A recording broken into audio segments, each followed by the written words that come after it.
नमो भगवते वासुदेवाय।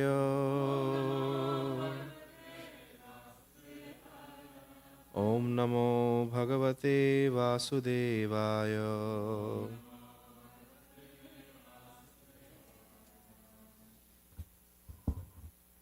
नमो विष्णुपादाय कृष्णपृष्ठाय भूतले श्रीमते भक्तिवेदांत स्वामिनीति नामिने। नमस्ते सरस्वती देवे गौरवाणी प्रचारिणे निर्विशेष शून्यवादि पाश्चात्य देशतारिणे।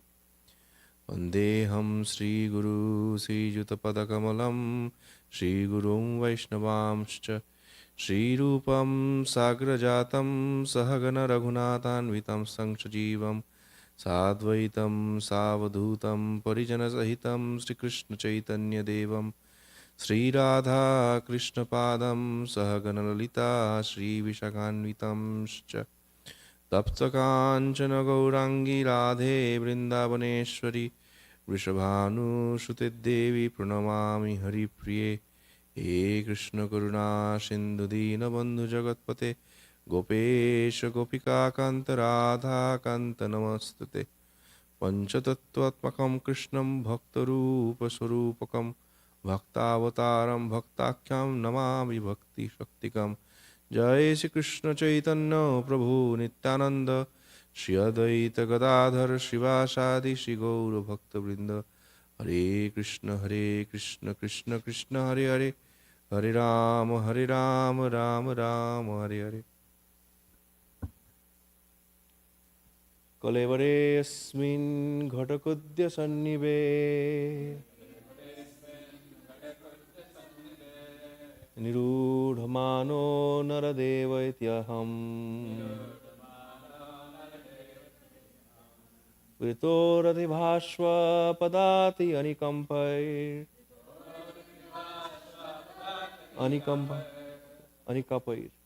गम्पर्यतं स्वागनयन् सुदुर्मदः।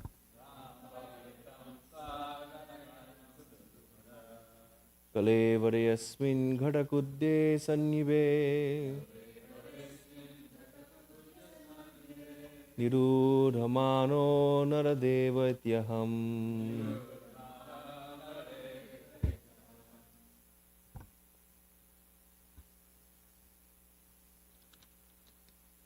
वृतोरतिभास्वपदाति अनिकापैर् गां पर्यतं स्वागनयं सुदुर्मदः।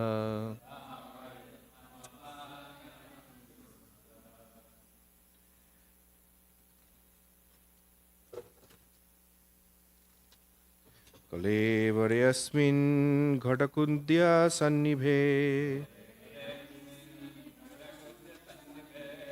निरूढमानो नरदेव इत्यहम्।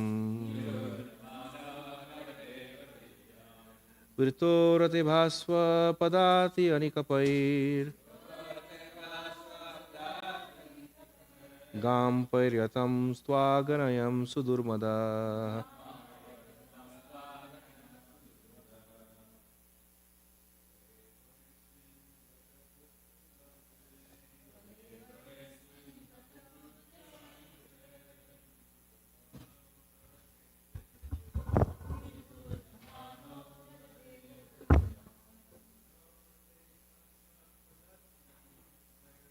तोरतिभास्वपदाति अनिकपैर्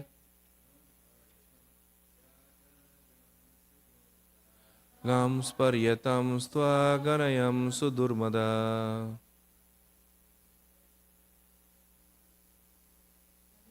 हरे अस्मिन् घटकुद्य सन्निभे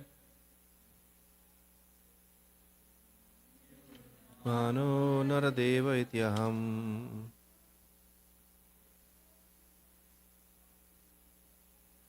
तोरतिभास्वपदाति अनिकपैर् गां पर्यतं स्वागनयन् सुदुर्मदः। Kalevare in the body. Asmin, this, Ghata, a pot, kudya, or a wall, sannibhe, which is like nirudha, exaggerated, manaha, whose false identification, naradevaha, a god among men or king, iti, thus thinking myself, aham, I, vritaha, surrounded, ratha, by chariots, ibha, elephants, ashva, horses, padati, infantry, anikapai, and generals, gam, this earth, paryatan, traveling, tva, you, aganayan, not regarding seriously, su durmadaha, very much deluded by pride. Translation. With deep arrogance, I took myself to be the body, which is a material object like a pot or a wall. Thinking myself a god among men, I travel the earth surrounded by my charioteers, elephants, cavalry, foot soldiers, and generals, disregarding you in my deluding pride. There is no purport here, but what I want to do is just give the context of this verse and then gloss on the meaning of this verse. In this particular chapter, there is someone called Kal Yavana. In Sanskrit, Kal means time, Kal also means death. And there is a Greek word called Ionian. Ionian in Greek becomes Yavana in Sanskrit. So Kal Yavana wanted, sure, okay. So Kal Yavana wanted to fight with Krishna. He just wanted to pick a fight. And Krishna wouldn't fight with him. So the more he hurled abuses at Krishna, Krishna was like, meh. And Krishna kept walking. And so that tells us that sometimes people who are aggressive, all they want is a reaction. And when you don't offer them what they want, they get more and more upset. So Kal Yavana was being aggressive and Krishna was being passive aggressive.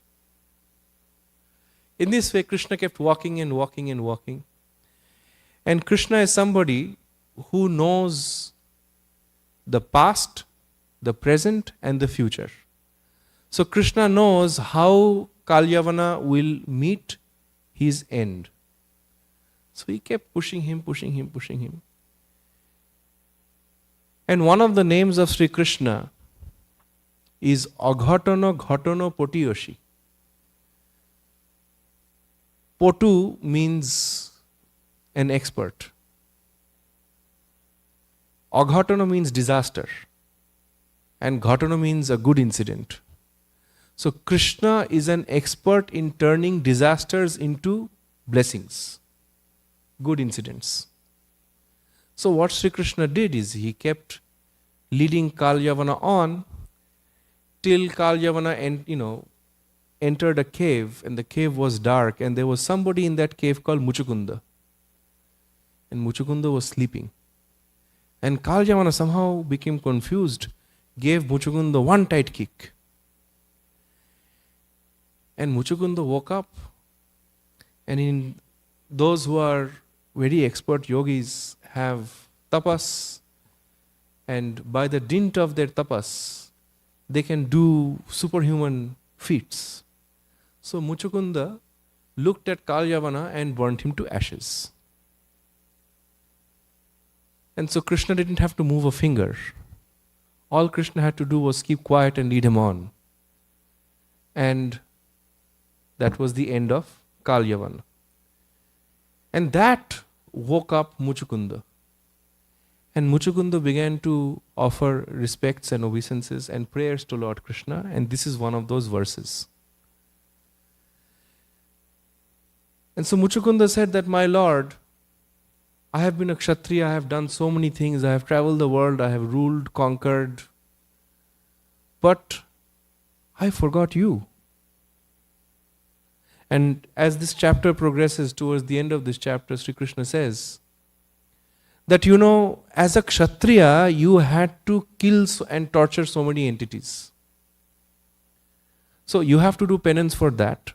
But once you have done paying your dues, you will be purified, you will be born in your next life as a renounced Brahmana, and then you will come back to me.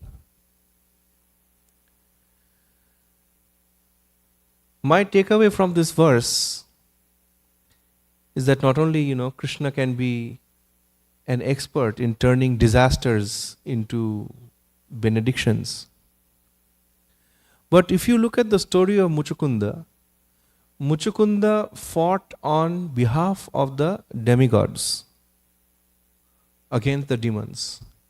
And at one point, he got so tired of living in the material world, he just asked for one boon. He said, can I just sleep without waking up? And if we go back to the Upanishads, we will notice that sleeping is actually one kind of material samadhi. That our consciousness exists in various levels, and this is also confirmed by neurobiology, that there are various kind of waves that get emitted depending on the state of mind that we are in. So for example, in a delta state, you are very relaxed, right? And our Upanishads say that we are in awakened consciousness when we are responding to the material world. Then we are, sometimes in sleep, but we are dreaming. And sometimes we are in dreamless sleep. And it is said that when we are in dreamless sleep, every night we get an experience of Brahman, the impersonal feature of the Absolute. And there is a state that is beyond that called Turiya. Turiya means fourth. That one can achieve through meditation. And so every night we recharge. But it is said, just as a bird can only perch on a tree and appear to merge, because a parrot is green and a tree is green, it appears that the parrot has merged with the tree, but the parrot's nature is dynamic. It cannot rest on the tree forever. It's bound to fly. Similarly, even if we experience oneness with Brahman for some time, during a state of dreamless sleep, it is our nature to be dynamic, to serve, so we cannot be in Brahman. We have to come out and serve. And Muchukunda was experiencing that kind of material samadhi, freedom from the halabaloo of the world for a long period of time, till he got kicked by someone, and of course Krishna turned that whole thing into something very positive. He had Kaljavana killed, and he also really liberated Muchukunda. But there is one Braj story. Braj, Vrindavan. There is a folk story from Braj that explains the difference between the samadhi attained by devotees and samadhi attained by the yogic process. You ready for a story? So one day a yogin was traveling across the length and breadth of India till he came to a very beautiful forest. And this yogin was an expert in yama, niyama, asana, pranayam, pratyahar, dharana, dhyan, samadhi. He was very firmly established in his vows of the yamas, satya, honesty, asteya, non-stealing, aparigraha, non-grasping, ahimsa, non-violence, and brahmacharya, continence. He was an expert. So he firmed himself in his vow, he sat down, he withdrew his senses like a tortoise withdraws its limbs, and he got, deeper and deeper and deeper. And he entered a trance-like state in samadhi because he was a very successful yogi. But right in the middle of his samadhi experience, he got one tight kick. And his samadhi was broken into a million pieces. And in his anger, he cursed that whoever broke my samadhi may never experience samadhi again. Sometimes yogis can get angry. Whoever broke my samadhi may never experience samadhi again. And, he tried to settle down.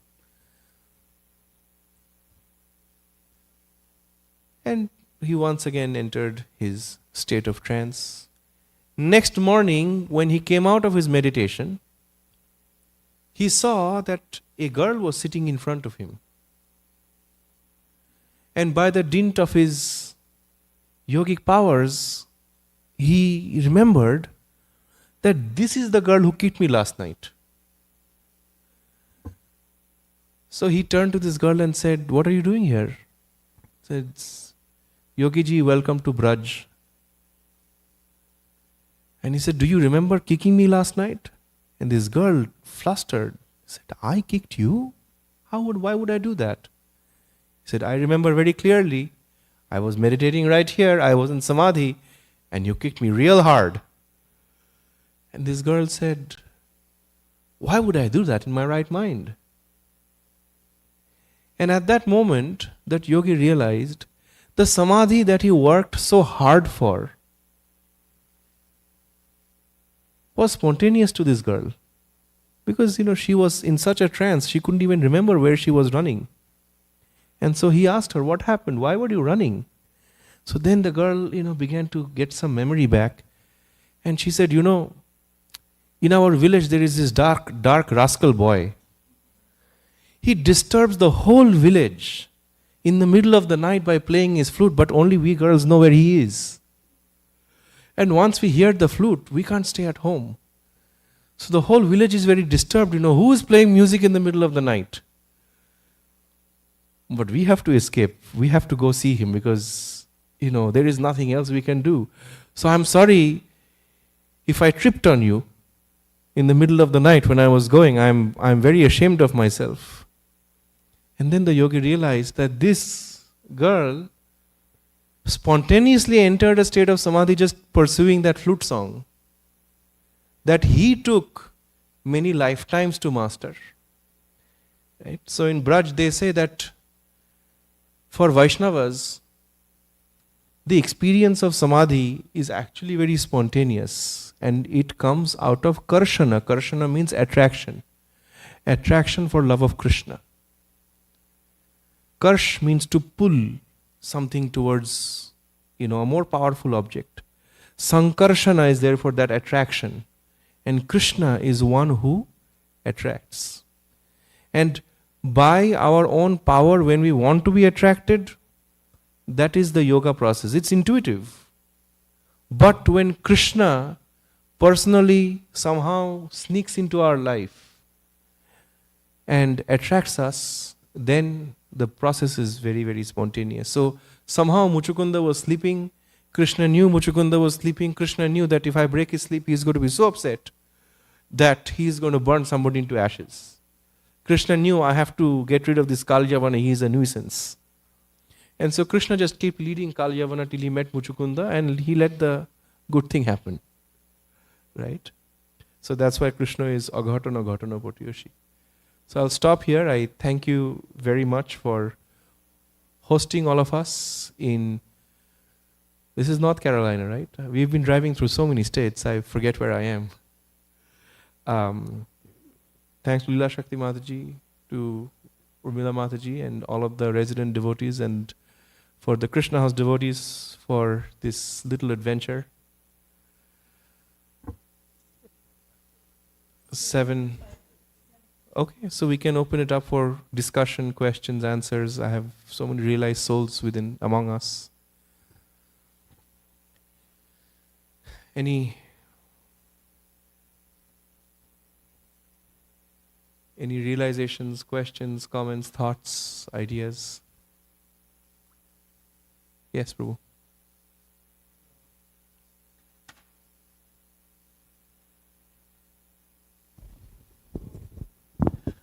Does the story go, the reason Krishna wanted Mukunda to kill that person is because Krishna did not want to give him liberation?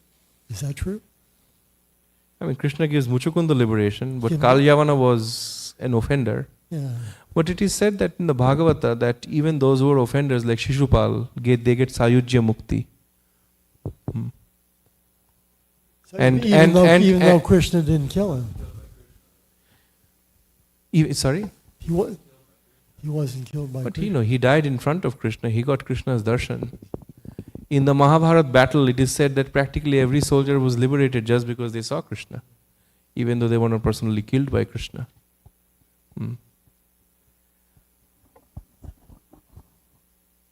Yes, Prabhu.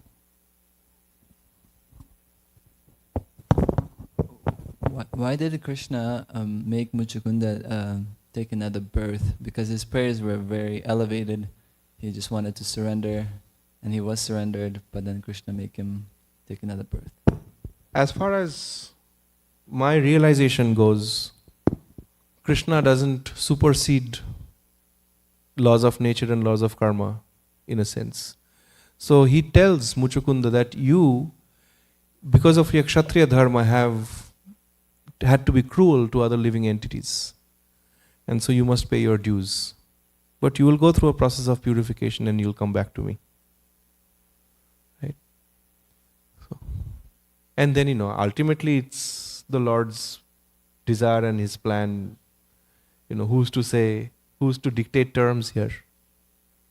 Right? So if Krishna wants, in a moment, He can just take anybody anywhere.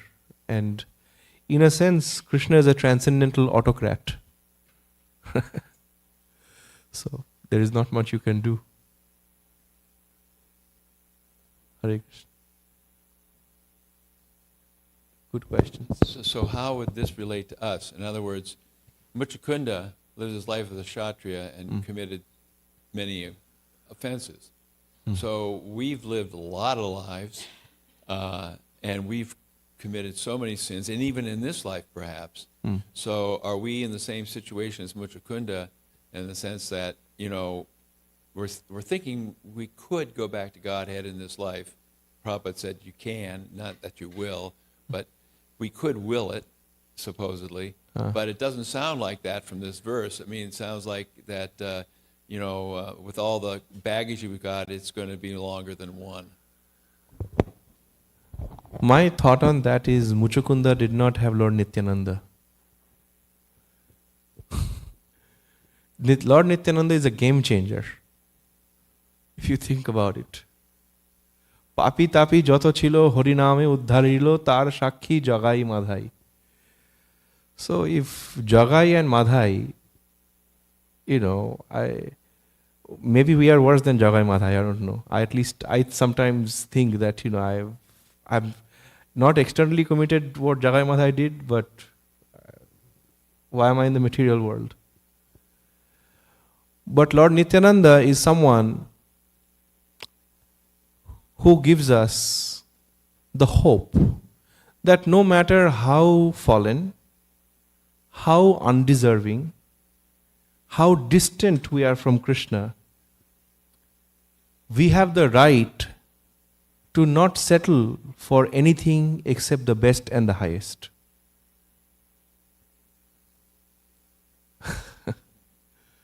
So we are totally undeserving. Muchukunda is actually a very elevated character, so is Kalyavana. He gets personal darshan of Krishna. We are... But Nityananda Prabhu and Srila Prabhupada, who is an empowered representative and incarnation of Nityananda Prabhu's grace, he came and picked up people who are, I guess, as bad as Jagai Madhai. And so there is hope that way. Jagai Madhai cut off the water supply for a whole city, essentially. That's what they were a mafia, you know. And so they were, so in a sense, if I may briefly explain, in the context of Sri Krishna, there was a chain of command of corrupt leaders. And that's how the 10th canto starts. At the top, emperor is Dhritarashtra. And then under that there is Jarasandha, Kamsa, all these kind of people. And if you look at the life of Sri Krishna, if we may invent a word, Krishnayana, Ayana means the life journey of, you know, like Ramayana. Look at the life journey of Sri Krishna. From his very beginning, from Putana, right? Kamsa sends Putana, and then a series of demons, and then Krishna kills Kamsa. When Krishna kills Kamsa, Kamsa's father-in-law is Jarasandha. So Jarasandha attacks Mathura 17 times. So after that, practically from Putana all the way till Mahabharat war and then later, there is a whole chain of command of these corrupt people. Right? A similar situation is there during Mahaprabhu's time.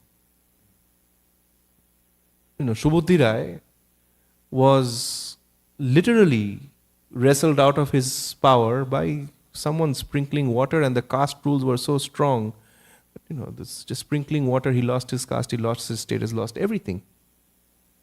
And these people, Jagai and Madhai, they were protected by the state. So essentially they were living on the riverbank, and by force and corruption and cruelty, they cut off the water supply for the whole Navadip town unless people, you know, gave them what they wanted. And they engaged in every abominable activity in the playbook. Right? And Krishna Mahaprabhu wanted to kill them. He was very upset. But what does Nityananda Prabhu do?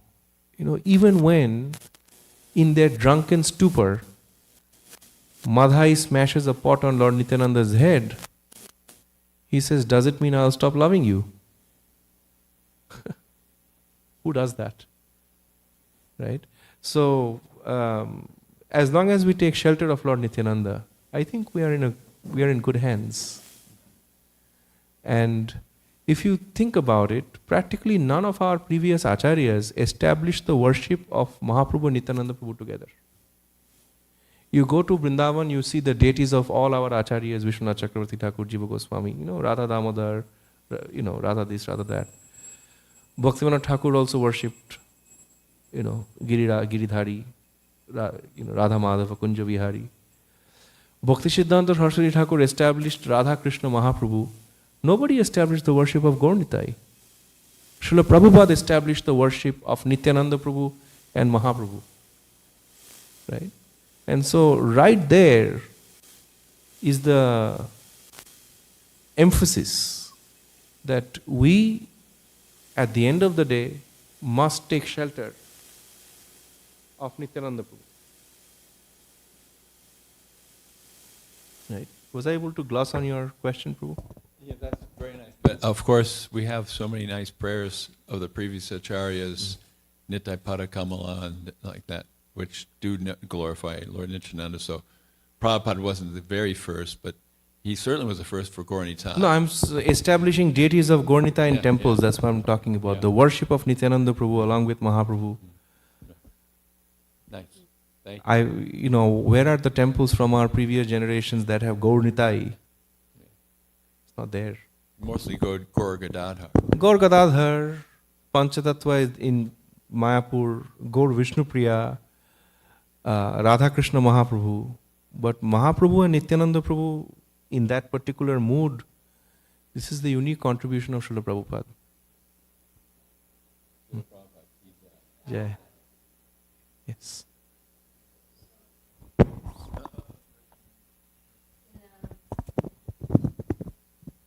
You know, I think so many people have asked this question about this Leela. And Vishwanath Chakravarti Thakur, in his commentary and text 62 of this chapter, it says, Muchakunda thought, alas, alas, Krishna wants to separate me from his association from now on. This can't be, it just can't be. Noticing Muchakunda's great anxiety, Krishna then thought as follows: in this incarnation, he should not associate with me directly. All the personal assistants in my pastimes have taken birth in Dwapara Yuga, such as Uddhava, Akrura, Arjuna, and Yudhisthira. Muchakunda, however, is extremely old, having taken birth at the very beginning of this Manvantara. When people see him, they will laugh and say, aha, who is this very tall and stout man who is such a poor match for the Lord? He didn't fit in. Even now, during the pastime of fleeing from Jarasandhar, as well as in later pastimes, such as the kidnapping of Rukmini, it will not be at all fitting for this person to be associated with me while I am fighting the likes of Shalva and others. He will take these opponents of mine and crush them in his hands like mosquitoes. What excuse can I make up, therefore, to separate him from my association? After thinking like this, Krishna decided that the only means to accomplish this would be to speak some false words in order to mislead Muchakunda. Thus he spoke this verse. That's such a Rasic interpretation. And then, well, It's very Vishwanath good. Chakravarti Thakur is famous for that. Right? And then in text 63, the commentary by Srila Vishwanath Chakravarti Thakur is Muchakunda asks, when will I become your associate? Krishna answers, after leaving this body, you will go to my abode in Vaikuntha. So he's reinterpreting this concept of, becoming a Brahmana. I give liberation, also residence in Vaikuntha, even to my enemies in this incarnation. So what to speak of an exalted devotee like yourself? In my pastimes, in a future incarnation, you will associate with me as an essential participant. In your very next birth, you will be the best friend of all living entities. So, it's And thank you for sharing that. that gave me some solace. The other thing I was thinking about is this particular verse where Muchakunda is saying that he was arrogant, and contrasting this with Bhishma, who also was a Kshatriya, and he said, that verse in the Bhagavatam, having fought on thousands of battlefields with thousands of men and spoken on thousands of, the way Prabhupada translates that, spoken on thousands of subjects with thousands of meanings. And so here Muchakunda is doing the same thing. He's fought on thousands of battlefields with thousands of men. But he is saying that in that context he forgot Krishna, whereas Bhishma never forgot Krishna in the course of his fighting. And I was thinking there's some lesson here about penance, that, and that maybe this is something that you could speak to, that, Srila Rupa Goswami is saying that we don't need to do prayaschita. And it's one of our core principles that if someone does something sinful, they can just take up devotional service. And this has led to kind of, I think, a controversy about how to deal with people who are practicing bhakti yoga and then do something abominable. Do they have to do any kind of penance? And I've been kind of meditating on this and collecting things and the process of writing something on it, and how the mood of the devotee is to do penance. Their mood is not, well, I'm a devotee, I don't have to do any penance for my sinful activities that I've done. Ostensibly Muchakunda was a devotee when he was fighting for the demigods. He was already a devotee, but still, I'm thinking also, as kind of a side point, Prabhupada says that for a Kshatriya, shooting arrows in the battlefield is transcendental and it isn't sinful. So somehow or other, even though he was a devotee, and even though that's his obligation to be killing living entities, that somehow there was something wrong here with his consciousness, and therefore he was acting sinfully, and therefore there is some penance, even though he's still a devotee and even though he sees Krishna. And trying to work out, like, what is the attitude towards someone who's already a devotee, but they do something that is wrong. Too complicated. It's a very complex question. Yeah, well, I'm still sorting out the question in my own thinking, so I hope I communicated it. because there are statements like apiche shuduracharo bhajate mamanno bhak, and when it comes to contemporary Gaudiya history, Bhaktivinoda Thakur's Diksha Guru Bipin Bihari Goswami was chewing tobacco, and Saraswati Thakur was very upset with that. Said, what kind of a bad habit is that? This man is addicted. And Bhaktivinoda Thakur said, just don't bother. In his own time, he will become purified. But when somebody engaged in criminal activities, Bhaktivinoda Thakur was very strict. He wouldn't have it, right? And so I think there is a fine line somewhere that if the intention is good, despite having some bad habits will fall away. But atonement or penance, that okay, I have done something wrong, I'm going to do penance, but the mindset has not changed, then that penance doesn't have much value, because this person is going to go back into the same and do the same mistakes. So that's why, in Nectar of Instruction, I think Prabhupada starts Vachavega by talking about atonement. What was the point of atonement if there is no change of heart? And if there is a change of heart, then it's a question of time. Yes, you may perform penance, or you may do this or that. If there is a change of heart, so bhakti actually addresses the problem at the root level rather than treat the symptoms. So my realization on this is that penance and atonement is treating the symptoms, but taking to devotional service uproots the cause of that symptom to begin with. The other thing that I came across, I don't exactly remember the passage, but that when we are in the material world, we have a name and we have to protect that name, then we are in the ambit of karma. But the moment we realize we are das or dasi, then karma doesn't function anymore, because we are not the ultimate agent of our activities, right? So if there has been mistakes, there people can do penance in a state of regret and gradually purify themselves. But if there is no devotional service, it's very likely the same disaster is waiting to happen again. Right? But in terms of parsing it out, it's a gray area actually. I haven't come across a black and white solution in terms of when devotees do this, what do we do? The other example that Prabhupada gave, Saraswati Thakur gave, is that when somebody takes to devotional service, not all of the anarthas disappear, right? There is a churning going on, the anarthas surface. And yesterday we were discussing Harinam Chintamani. Bhaktivinoda Thakur talks about that there. He says that devotees, when they start chanting the holy names, for some time things just come out that are extremely disturbing. But it is to be understood that it is happening because the process of anartha nivritti is going on, right? And these things disappear, and one should not hold it against devotees. He writes it in a footnote that that yes, they have to be corrected. Yes, they will have to atone for whatever. But we as sadhakas should not hold it against them, because that's going to damage us. So for the sake of our own spiritual life, yes, there has been mistakes. Whoever needs to correct it, corrects it. But unless it is our job to do it, it's not our job to do it. Yes, Prabhu.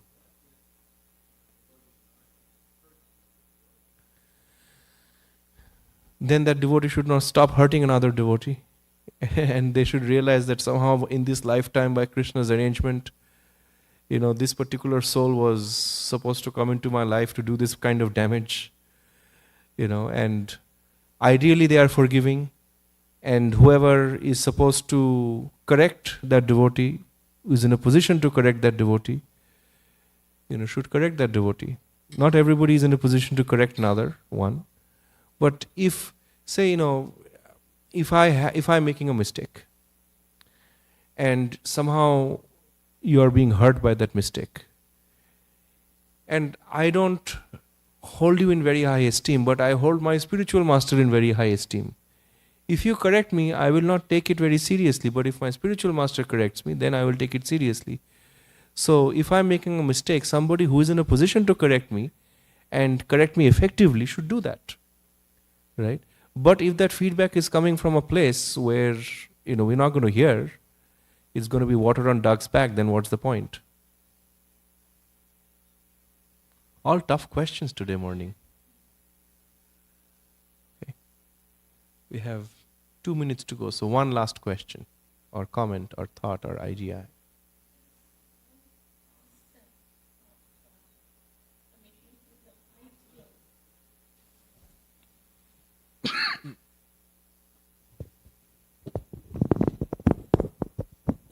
In the ideal society, when there's already perfection, then that premise that when a devotee makes a mistake, could be quite serious mistake, shouldn't be considered a mistake.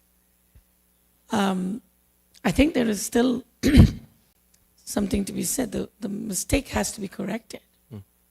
So we can't just ignore the mistake. Correct. And it is coming from this whole churning of the anarthas, because there isn't too many pure devotees. We've only, encountered a few. True. And so there is this whole balance that needs to Absolutely. happen. And this thing about the penance, of course, is there. If somebody truly wants to do does devotional service. But if they're not serious about devotional service, then the penance doesn't happen, in the sense of, the reality is that the devotional service is to please Krishna, and Krishna only. And when it's done for that purpose, then there is an automatic sacrifice, which is the sacrifice is a substitute for penance. It's not like beating up with canes and stuff. That's not the penance. So the sacrifice only, or that mentality of sacrifice in a devotee only comes when devotional service is done seriously. True. But I think as a society, it is important to make sure that people are guided carefully. It's not abandoned. It's not a matter of saying, well, you did this, so out you go. Yeah. And even in a perfect an society, in Satya Yoga, there was Hiranyakashipu. That's true. But thank you for sharing your realization. We are at 7:15, so we will stop here. Right? 7:15? Yes. Thank you. Thank you very much. Hare Krishna. 7:14.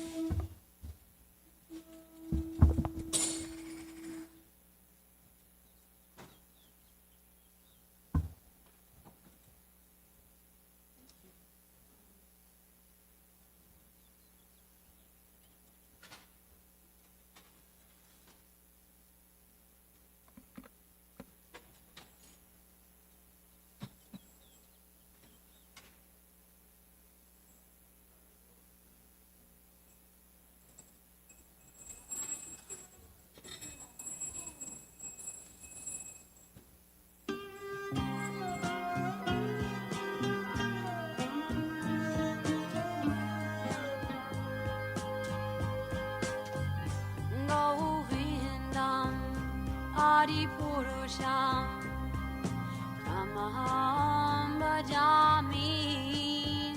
Govindam Adipurusham Tamaham Bhajami. Govindam Adipurusham Tamaham Bhajami.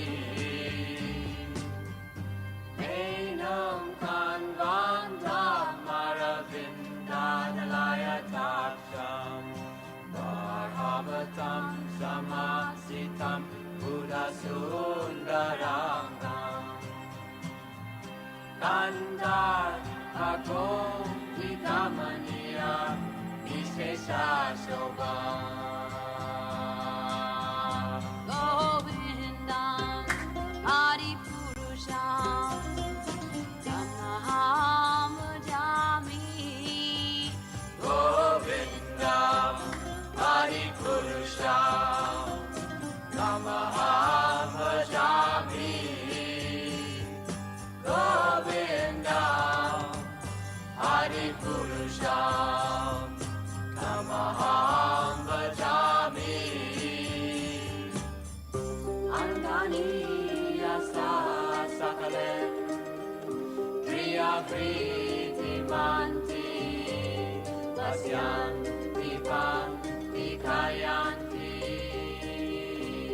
Chiram Naganti Ananda Chinmaya Sadhu Jala Vigrahasya Govindam Adi Purusham Tamaham Bhajami.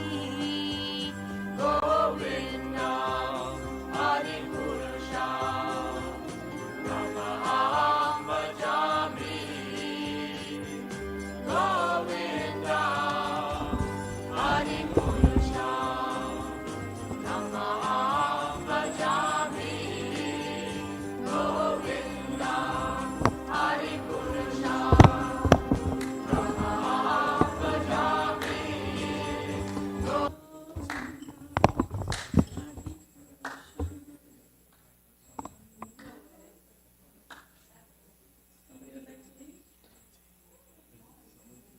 Someone can lead either a bhajan or kirtan. You can do kirtan. You can do a kirtan. Kirtan. Yeah, Vyashamati Nandana. Yes, Mati Nanda is good. That's great.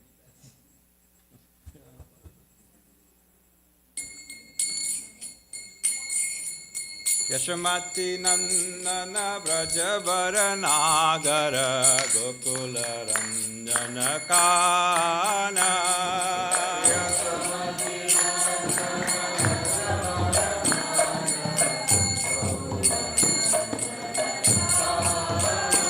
Yashamati Nandana Brajavara Nagara Gokula Ranjana Kana.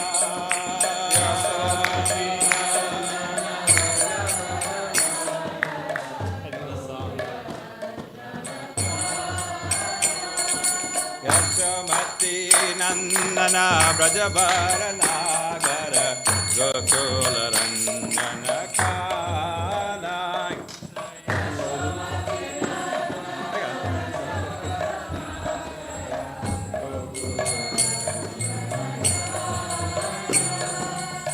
Kopi Parana Dana Madana Manohara.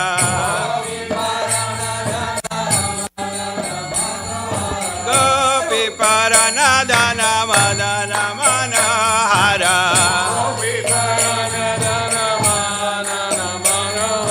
Kaliya Damana Vidhana.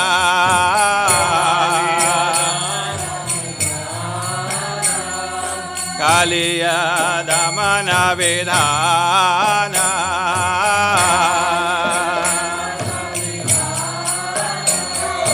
Yashamati Nandana Brajavara Nagara Gokula Ranjana Kana.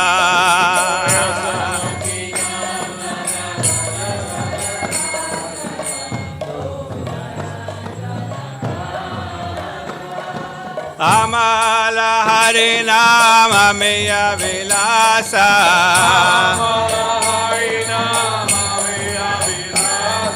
Amala Harinama Meya Vilasa.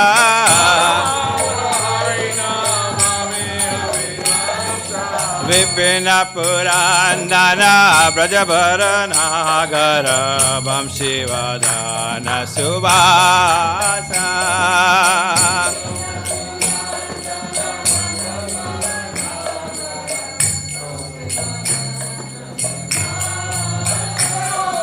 Brajajana Padana Surakulanasana.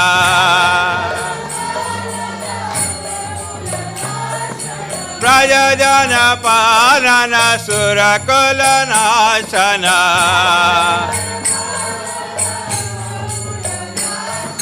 Nanda Godhana Rakavala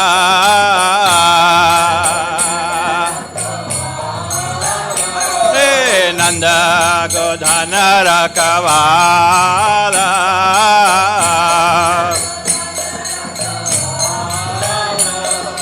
Govinda Madhava Navanita Taskara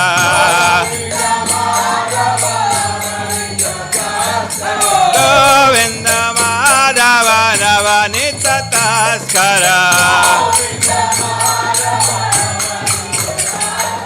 Sundara Nanda Gopala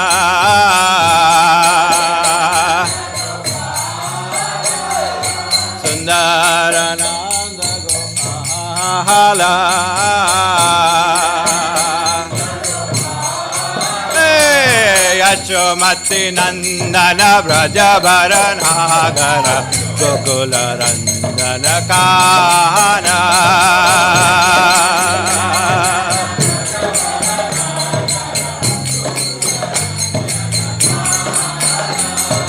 Yasomati Nandana Brajabaranagara Gokula Randana Kana Yasomati Nandana Brajabaranagara Gokula Randana Kana Yamuna Tatachara Gopi Vasanahara Yamuna Tatachara Gopi Vasanara Rasa Rasika Kripamoya